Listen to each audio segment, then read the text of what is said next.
Hola y bienvenidos. Hoy vamos a meternos a fondo con un documento.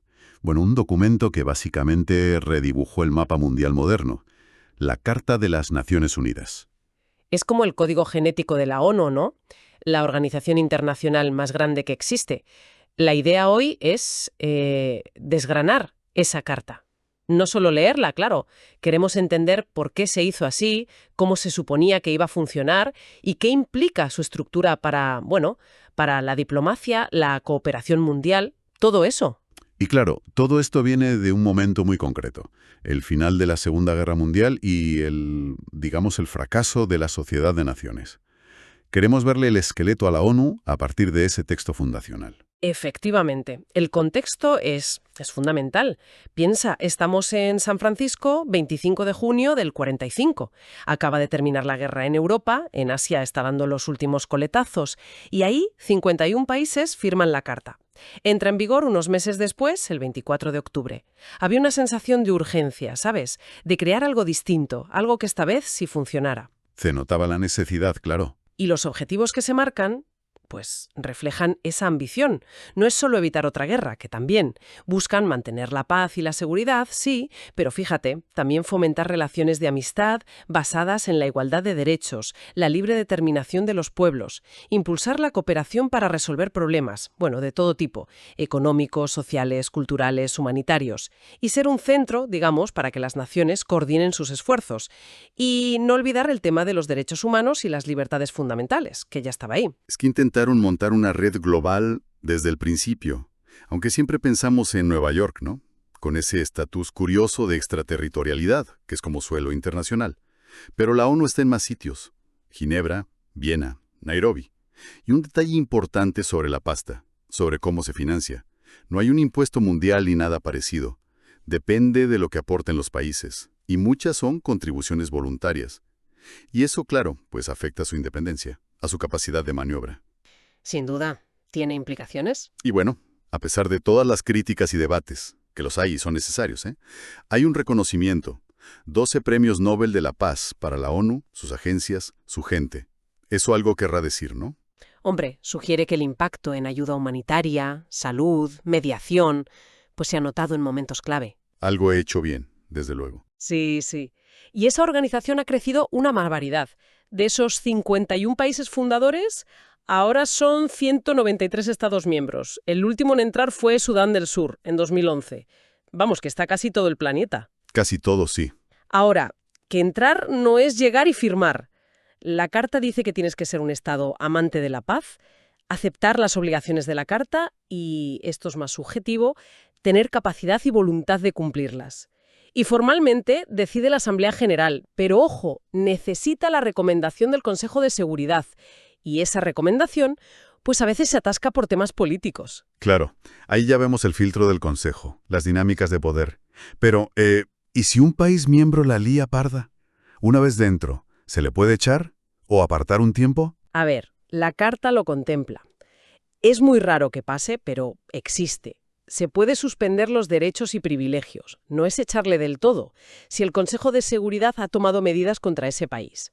La decisión final es de la Asamblea General, por 2/3, pero siempre a recomendación del Consejo. Y es el Consejo quien levanta la suspensión. Y la expulsión total. Sacarlo de la ONU. También está prevista, para casos de violación repetida de los principios de la Carta. El proceso es parecido. Recomendación del Consejo, decisión de la Asamblea por 2/3. Pero vamos, es tan complicado políticamente que nunca se ha expulsado a nadie. Refleja esa tensión, ¿no?, entre hacer cumplir las reglas y querer que todo el mundo esté dentro. Ya, mantener la universalidad. Antes de meternos con los órganos, hay un detallito en el artículo 8 que, para ser de 1945, fíjate, es avanzado. Dice que no se puede poner ninguna restricción por sexo para participar en igualdad en cualquier puesto de la ONU. Anda, mira. Un mandato de no discriminación de género. Ahí, en el origen. Muy bien. Pues venga, vamos a la maquinaria. ¿Cómo funciona la ONU por dentro según la Carta? El órgano que más suena, quizá porque están todos, es la Asamblea General. El Parlamento del mundo, le llaman a veces, ¿no? Sí, es una buena forma de verlo. Están los 193 miembros. Cada país puede llevar hasta 5 personas, pero lo importante es que cada país tiene un voto. Fiji vota igual que Estados Unidos o que China. Ajá. Al menos en teoría, es la igualdad soberana de los estados en su máxima expresión. ¿Y su agenda es? Enorme. Puede discutir casi cualquier cosa que esté en la carta, ¿verdad? Prácticamente. Desde grandes temas de paz, seguridad, desarme, hasta cooperación internacional. Puede hacer recomendaciones a los países o al Consejo de Seguridad, eso sí, con una limitación importante. Si el Consejo de Seguridad ya está tratando un asunto, la Asamblea no debería hacer recomendaciones sobre eso, salvo que el propio Consejo se lo pida. Es el famoso artículo 12, para no pisarse. Para evitar duplicidades, claro. Exacto. Y además, la Asamblea puede alertar al Consejo sobre situaciones peligrosas, recibe informes del Consejo y de otros órganos, y algo fundamental, aprueba el presupuesto y decide cuánto paga cada uno, las cuotas. ¿Y cómo se ponen de acuerdo tantos países? ¿Cómo votan? Supongo que no todo es mayoría simple. ¿Qué va?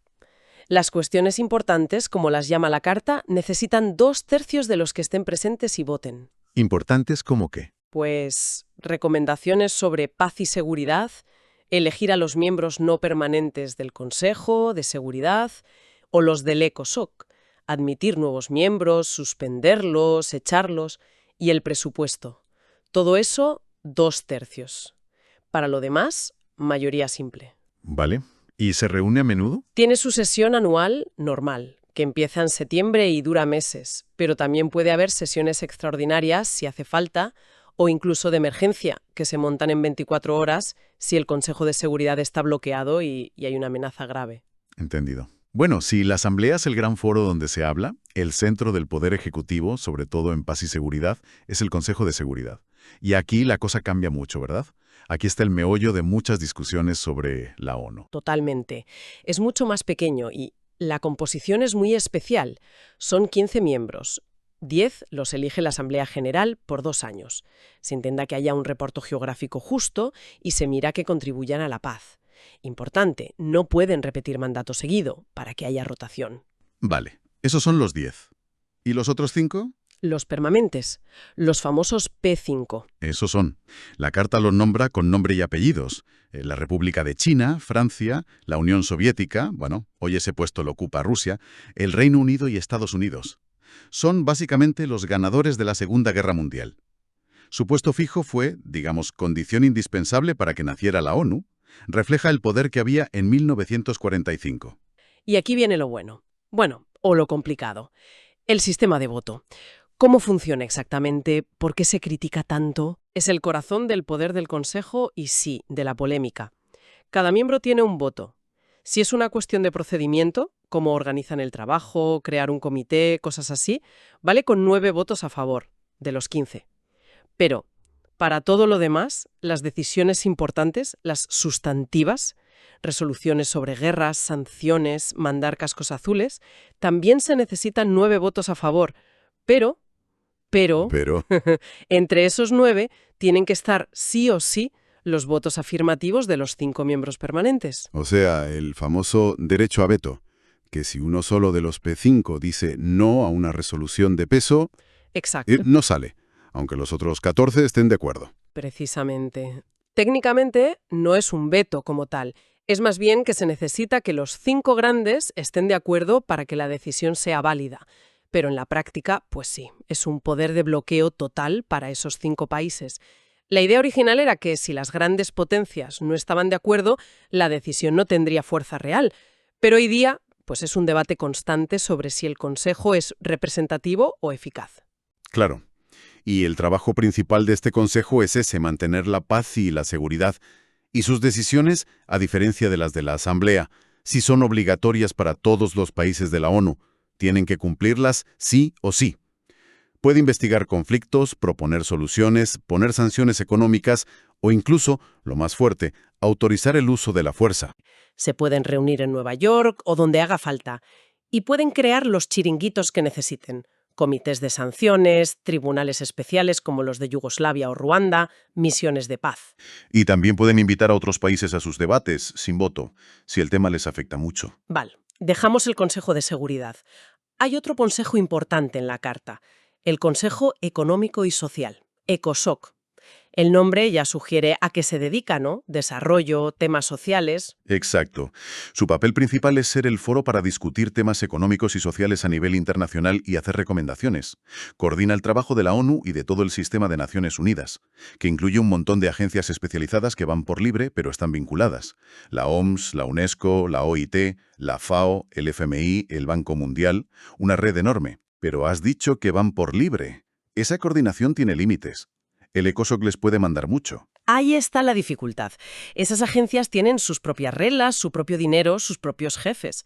El ECOSOC les pide informes, les hace recomendaciones, intenta que vayan en la misma dirección, pero no es su jefe directo. Es más un sitio para hablar, debatir y coordinar políticas que un centro de mando. Y eso a veces, pues, complica dar respuestas rápidas y unificadas a crisis económicas o sociales. Entiendo. Es más un coordinador que un director. ¿Y quién está en el ECOSOC? ¿También hay permanentes? No, aquí no. Son 54 miembros. Los elige la Asamblea General, también por mayoría de 2/3. Duran 3 años en el puesto y cada año se renueva 1/3, o sea, 18 miembros. Y aquí sí que pueden ser reelegidos nada más terminar. Se busca también que haya representación geográfica. ¿Y qué hace exactamente, aparte de coordinar? Bueno, hace propuestas de políticas de desarrollo, ayuda a proponer presupuestos, reúne y analiza información de todos los organismos para que los consejos superiores puedan tomar mejores decisiones. También monitorea y seguimiento a las acciones gubernamentales para el desarrollo. Pero no es lo único. También se ocupa de instrumentos de movilización del cambio, propone iniciativas de campaña pública y trabaja con universidades para que existen más formaciones que puedan mejorar los procesos sociales. Y también hace consultas a organizaciones de la sociedad, expertos internacionales o líderes sociales para recibir su opinión. Es una organización con muchas responsabilidades, pero sin duda también un organismo muy importante, pues puede encargar estudios sobre temas económicos, sociales, culturales, educativos, de salud, puede hacer recomendaciones sobre todo eso a la Asamblea, a los países, a las agencias, también puede preparar borradores de tratados para que los apruebe la Asamblea o convocar conferencias internacionales. Y ojo, puede dar información al Consejo de Seguridad y ayudarle si se lo pide. Las decisiones aquí son más fáciles. Mayoría de los que estén y voten. Bien. Hemos visto los 3 grandes consejos, pero la carta menciona otros órganos principales. Así, rapidito, ¿cuáles son los otros pilares? Automáticamente. Tiene 2 trabajos: resolver pleitos legales entre estados, y sus sentencias son obligatorias para ellos, y dar opiniones consultivas, como consejos legales, si se lo pide la Asamblea, el Consejo de Seguridad u otros órganos autorizados. Y se Mencionaba un Consejo de Administración Fiduciaria. ¿Eso sigue funcionando? Técnicamente existe, está en la carta, pero se suspendió su trabajo en 1994. Se creó para vigilar cómo se administraban los territorios que antes eran colonias o mandatos para llevarlos a ser independientes. Cuando el último de esos territorios, Palaos, se independizó, pues se quedó sin trabajo. Es un ejemplo de un órgano que fue importante, pero ya cumplió su misión. Entendido. Y nos queda la secretaría, que sería como los funcionarios, ¿no? La administración de todo esto. Exacto. Son todos los funcionarios internacionales que trabajan para la ONU. A la cabeza está el secretario o secretaria general. El personal se encarga del día a día, aplicar las decisiones, organizar reuniones, traducir papeles, gestionar las misiones de paz, el trabajo de oficina, digamos. El secretario general es una figura muy visible. ¿Cómo se elige? ¿Tiene mucho poder real? Lo nombra la Asamblea General, pero, importante, siempre por recomendación del Consejo de Seguridad. Y eso significa que los P5 tienen poder de veto sobre quién es. El actual es António Guterres, de Portugal. Oficialmente es el más alto funcionario administrativo, pero hace mucho más. Es el secretario en las reuniones importantes, presenta un informe cada año a la Asamblea y tiene una función política clave en el artículo 99. Puede llamar la atención del Consejo de Seguridad sobre cualquier tema que él crea que pone en peligro la paz. Y eso le da bastante margen para la diplomacia y la mediación. Y la independencia de todos esos funcionarios debe ser crucial, ¿no? Fundamental. La carta lo deja clarísimo. Son funcionarios internacionales, solo responden ante la ONU. No pueden pedir ni recibir órdenes de ningún gobierno ni de nadie fuera de la organización. Se les contrata por ser eficientes, competentes y honrados, y buscando que haya gente de todas partes. Y los países se comprometen a respetar que son internacionales y a no intentar influirles.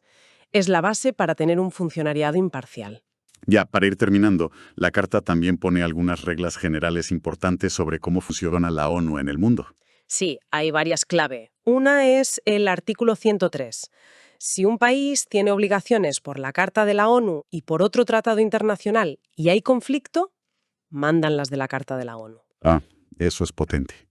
Y otra regla muy práctica es la de registrar los tratados, ¿no? Eso es, si un país firma un acuerdo con otro, tiene que registrarlo en la Secretaría de la ONU para que se publique. Si no lo hace, luego no puede usar ese tratado ante un órgano de la ONU, como la Corte Internacional. Es para que haya transparencia y evitar acuerdos secretos. Tiene sentido. Y, por supuesto, los privilegios e inmunidades.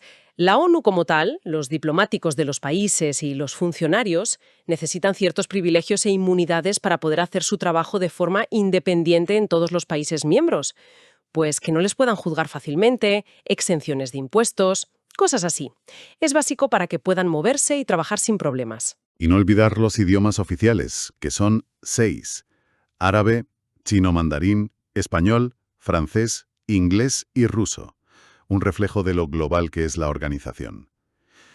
Bueno, haciendo un poco de resumen, hemos visto que la Carta monta una estructura. Compleja. Una Asamblea General como el Gran Foro Universal, democrático, un Consejo de Seguridad con el Poder Ejecutivo para la Paz, pero con ese sistema de voto tan Particular. de los 5, Un ECOSOC, intentando coordinar toda la red de cooperación económica y social. una Corte para la Justicia entre países, Y una secretaría para el día a día, con el secretario general al frente. Sí, el diseño intentó mezclar los ideales universales con la política pura y dura, la igualdad de todos en la Asamblea, pero el poder de verdad para decidir en seguridad concentrado en las potencias que, se suponía, podían imponer la paz.